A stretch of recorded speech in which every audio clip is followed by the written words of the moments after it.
Hello and welcome back to Exposing Human Trafficking.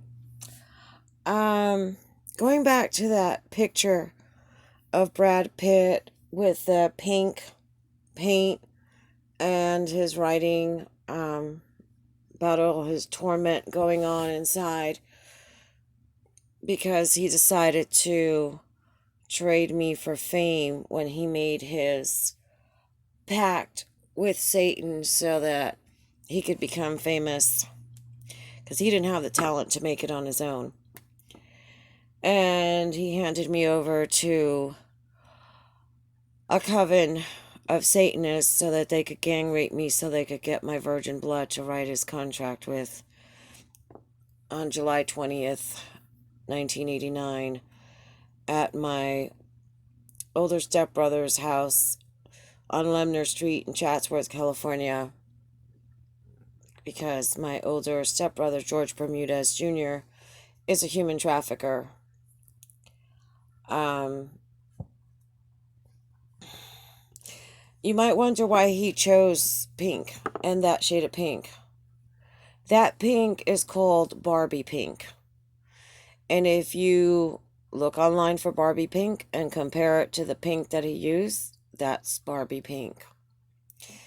Barbies play into it. When I was a little girl, I wanted a Barbie doll more than anything. But my mom said I couldn't have one. She said Barbie was a bitch. I could have any other kind of doll I wanted. Anything that was going to be for my training to become a wife and mother one day. I had dolls that drank from bottles, dolls that ate, dolls that pooped, dolls that walked, dolls that talked, stuffed dolls, plastic dolls, but no Barbie doll. And, I don't know if you're a Barbie fan or not, but Barbie always represented the independent woman that could do whatever she wanted, could go into whatever career she wanted, could go to any place that she wanted. Barbie's the American dream girl, right? So when we were at therapy after my complete nervous breakdown at age 22, and Brad, the ever devoted human trafficking boyfriend, would sit in on the sessions from Los Angeles while allowing my human trafficking older stepbrother, George Bermudez Jr., to listen without my permission, of course. Because, if you're going to be betrayed, Brad Pitt is the one to betray you in any way, shape, and fashion, okay? He's just going to do everything that he can because he's such a coward.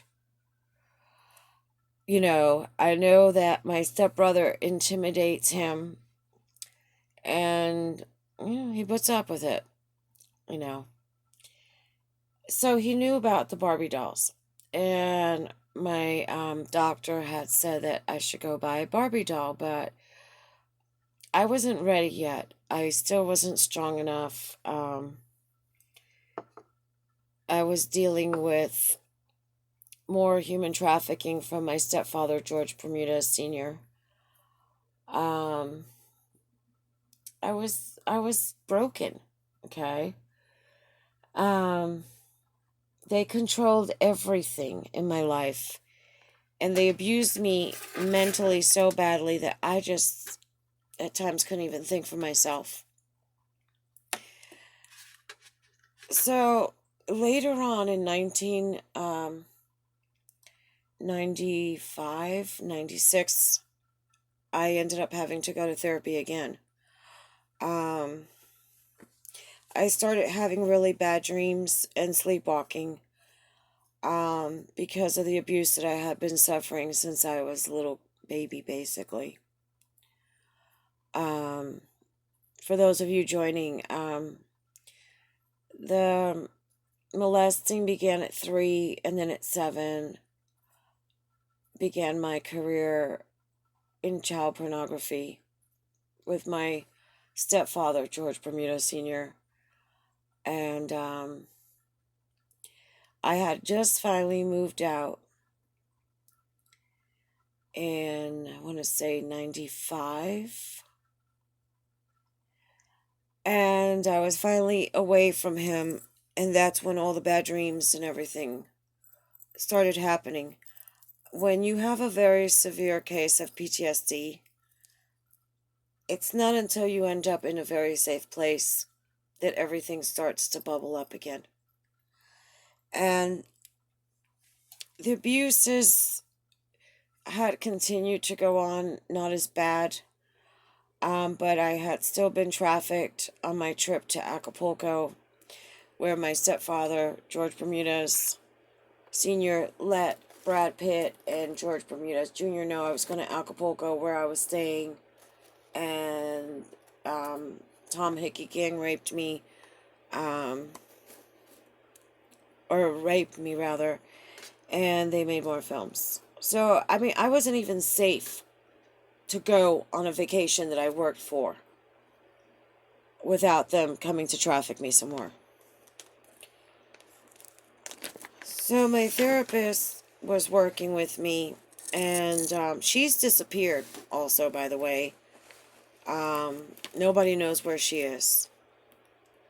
And she had told me that it was time for me to go get me a Barbie. So I got my first Barbie, and that led to another Barbie and another Barbie. And before I knew it, I was collecting Barbie dolls. I had a whole wall full of Barbie dolls, and they were stacked up all the way to the ceiling. And I loved Barbie, and I loved my Barbie dolls, and Brad knew how important they were to me. I used to work for the airlines, and our office was like down the road across the street from West Shore Plaza in Tampa, Florida. And on my lunch, usually like on Thursdays, the new Barbies came in to FAO Schwartz store, and I would go in and I'd go get the newest Barbie that just came out. And the girl at the store already knew to set it aside for me. She knew I would come in on my lunch around 7:30 and go get a Barbie. A lot of us from the airlines would go to West Shore Plaza to go get lunch. You know, you go to the food court, or you go pick up something at the mall shopping. And, you know, so I went to go get the Barbie. Now, when I walked in, I'm going to put the links down below to the picture of Brad Pitt with the Barbie pink paint. And then I'm going to put a link to this doll. There was a doll called Antique Rose. I have a similar picture that I found of it. But this doll was all in porcelain. It was gorgeous, completely gorgeous. It was a limited edition from only FAO Schwartz. It was all porcelain. The dress was made out of satin. It had little rosettes on it. And they were like all hand sewn, and it had Swarovski crystal earrings. I mean, it was exquisite. The one in the picture, I think, is plastic. But this doll, I think there weren't that many of them. The girl had told me. I think there were like not even 10 of these dolls. I think each FAO Schwartz had one of these porcelain ones, and they were worth $2,000. And this was in 1996. And every time I went in there, I would always stop by the glass case, because she was in a glass case. And I would admire her because she was just so beautiful. And one day, I went into FAO Schwartz, and Brad Pitt came up to me. He was dressed with some light color clothes. I think he had like khaki pants and a white shirt. He had a short blonde hair. and he had on a cap, not that newsboy cap, but it was like a fishing looking hat. And he was like, "Oh yeah, she's beautiful. Um, you really do like her, don't you?" And I was like, "Yeah, she's gorgeous." And he's like, "Well, I'd like to buy that doll for you." And I was like, "No, thank you. It's $2,000. You're not going to buy me that doll." And he's like, "Well, you want it though." And I was like, "No, no, no." So I blew him off. I didn't want to be around him.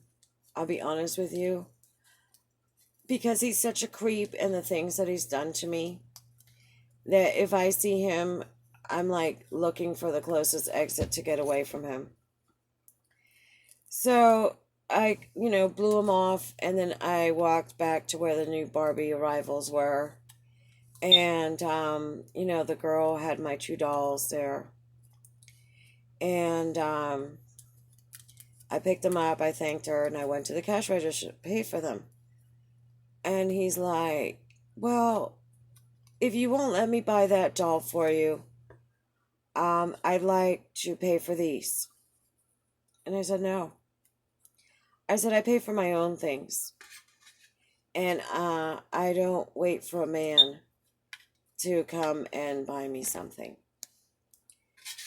Then he started saying stuff like, "Well, I'm staying at the Sheraton Hotel," which the Sheraton Hotel means something because my stepfather, my biological father, and my mom all worked at the Sheraton in Puerto Rico, which is on Ashford Avenue in the Condado.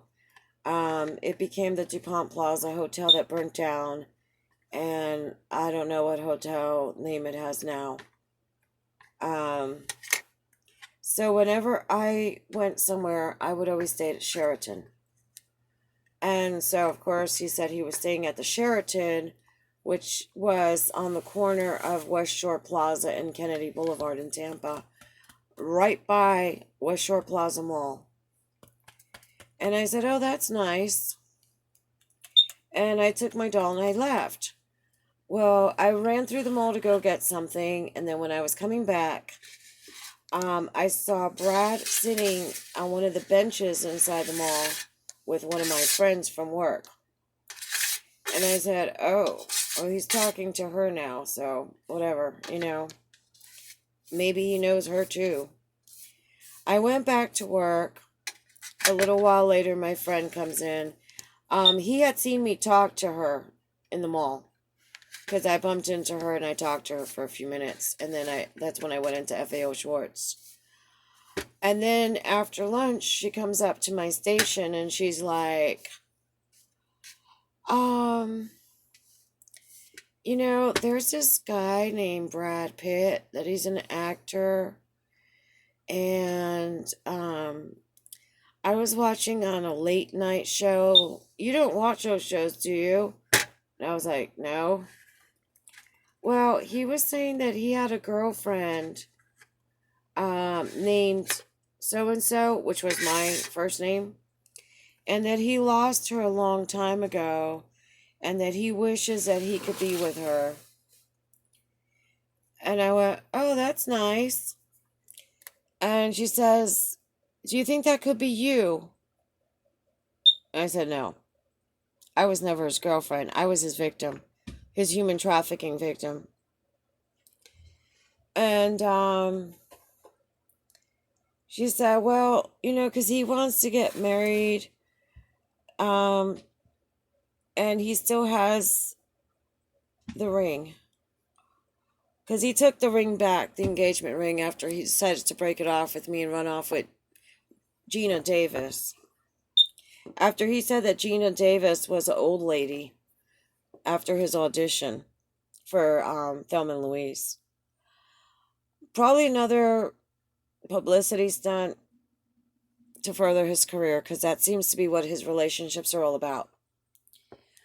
And I said, if Brad Pitt ever put a ring on my finger, I would run like hell and get the hell away from him. And she's like, "Why would you say that?" And I said, "I have my reasons." So she never brought him up again. But he's been coming back over and over and over again in my life. And it's not because he loves me. It's because he wants to finish this ritual and kill me. Um, Something else interesting that was going on in New Mexico, November 2018. It started getting cold enough to put the heat on inside, and I have Mr. Buddy heater because I have a tiny house, so you don't really need a lot of heat in there, even though it goes below zero. It's a very limited space. And then with the loft upstairs being 20 degrees warmer than downstairs, once you get the house warm enough, you're good. And I had a Mr. Buddy heater from the year before, and when I connected it, it caught fire, so I had to shut it off. So it was still under warranty, and I took it back to the Walmart. They gave me another one. It caught fire after the second night that I used it. So I took it back. This time I went to a different Walmart. I took it home. It worked the first night, and the second night it caught fire again. So I called Mr. Buddy Heater and I called the Walmarts and I said, "Do you think this is a bad batch?" "No, nobody's complained about this." I'm like, I don't get it. It works the first night and then the second night it catches fire. So I went to a third store, which is called the Big R. And I said, "Well, let me not get the little Mr. Buddy Heater. Let me get the Big Buddy. Maybe it's just that little Buddy Heater that's just not, I don't know." Because I had already gotten like 6 of them and it had done it. So I got the Big Buddy Heater from the Big R. Works the first night, second night, catching fire. And of course, each time smoke detectors going off and all this nonsense. So I start screaming on social media. Be careful with these Mr. Buddy heaters because they catch fire on the second night. I took it back. I got a new one. And my Mr. Buddy heater stopped catching fire. I believe that somebody was coming into my home the day after I bought the Mr. Buddy heater, tampered with it, and then they started catching fire. Because when I pull them out of the box, they weren't catching fire. And so the 8th Mr. Buddy heater was the one that worked. I also have a generator that runs on gasoline or propane. And I barely used it because I barely used electricity. I was barely home enough. And it was just easier to just put a little lantern. I didn't cook at home anymore because it was way cheaper to go eat out in Taos. And plus, I would go out and do my thing and then come home real late. And I spent a lot of time in Taos, more than I did at home. So there wasn't, just whatever snack foods and maybe some canned goods in Taos, but nothing, I was just living the sorority girl life, going to art galleries and shows every night, taking in concerts and, drum circles and fire pits and just living my best life, being so happy. And then I needed to turn my generator on at one point. I think it was to put on my electric heater when the Mr. Buddy wasn't working. And it didn't work. The generator would not crank up. So one of my neighbors looked at it, and the fuel lines had been cut on the generator so that the generators could not work.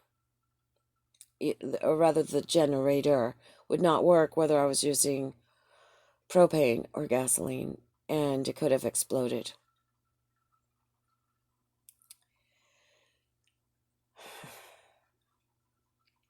You know, it's really sad what these people are all about. But I never had any problems until Brad Pitt started showing up regularly in 2018. He said he had bought a house in Taos, right by Kit Carson Park, that it was the last house before the park. That's what this Satanist old lady named Jane said, that was trying to kidnap me and lure me as well. But then JR had said that the house was from Airbnb, and the tax records didn't show it was under Brad's name, so the cops were looking into it until the sheriff got involved and called everything off. So comment down below what you think. Give it a thumbs up. Subscribe if you haven't. Hit the notification bell and share, so that there will be not one more victim of human trafficking. If you have any questions, go ahead and put them in the comments as well. Thank you.